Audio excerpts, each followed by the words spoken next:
ഞാനും മുരളിയും കൂടെ തന്നെ ഒരു ഇന്റർവ്യൂവിൽ ഒരുമിച്ച് പറഞ്ഞിട്ടുള്ള കാര്യമാണ്. ഞാൻ മുരളിയോട് ഒരു ചതിയല്ലേ ചെയ്തിട്ടുണ്ട്. എന്താണെന്ന് വെച്ചാല് സുഗമോ ദേവി എന്നുള്ള സിനിമ വേണുനാഗുളി സംവിധാനം ചെയ്യുന്ന സമയത്ത് ഈ വർത്തമാന കാലത്ത് ഇങ്ങനത്തെ സ്റ്റേറ്റ്മെന്റുകൾ പറയരുത് കേട്ടോ.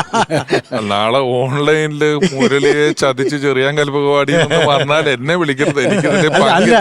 നമ്മൾ ആത്മാർത്ഥമായിട്ട് ഈ പരിപാടിയിൽ നിന്ന് പറയാണ്. ഞാനും മുരളിയോട് ഒരുമിച്ച് പറഞ്ഞിട്ടുള്ള അമൃത ടി വി തന്നെ പറഞ്ഞിട്ടുള്ള സുഗമോ ദേവിയിൽ സമാഗമത്തിൽ പറഞ്ഞിട്ടുള്ള വേണുനാഗുളി ആദ്യം കാസ്റ്റ് ചെയ്യാൻ ആഗ്രഹിച്ചത് മോഹൻലാൽ ചെയ്ത ക്യാരക്ടർ മുരളിയാ.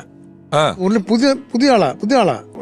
ലാല് മറ്റേ ക്യാരക്ടറും ശങ്കറിന്റെ ക്യാരക്ടർ. അപ്പൊ എനിക്ക് വേണുനാഗുളിയോടുള്ള സ്നേഹവും ബഹുമാനവും കാരണം ഞാൻ പറഞ്ഞു, വേണുചേട്ടാ ആദ്യത്തെ പടവാ, നമ്മളൊരു പുതിയ ആളെ ഇട്ട് കളിക്കണം എന്ന് പറഞ്ഞ് ഞാൻ നിരുത്സാഹപ്പെടുത്തി. അപ്പൊ ഇത് മുരളി പറയായിരുന്നു എന്നെ ചതിച്ച ആളാണ്.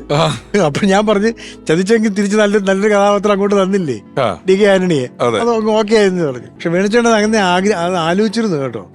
ഒരു പുതിയ ആളെ നമുക്ക് റഫ് ആൻഡ് ടഫ്, അതിനകത്ത് ഫുട്ബോളറായിട്ടാ, അപ്പൊ റഫ് ആൻഡ് ടഫായിട്ട് നമുക്ക് ഒരാളെ നമുക്ക് അവതരിപ്പിക്കാം എന്നൊന്ന് ചിന്തിച്ചിരുന്നു.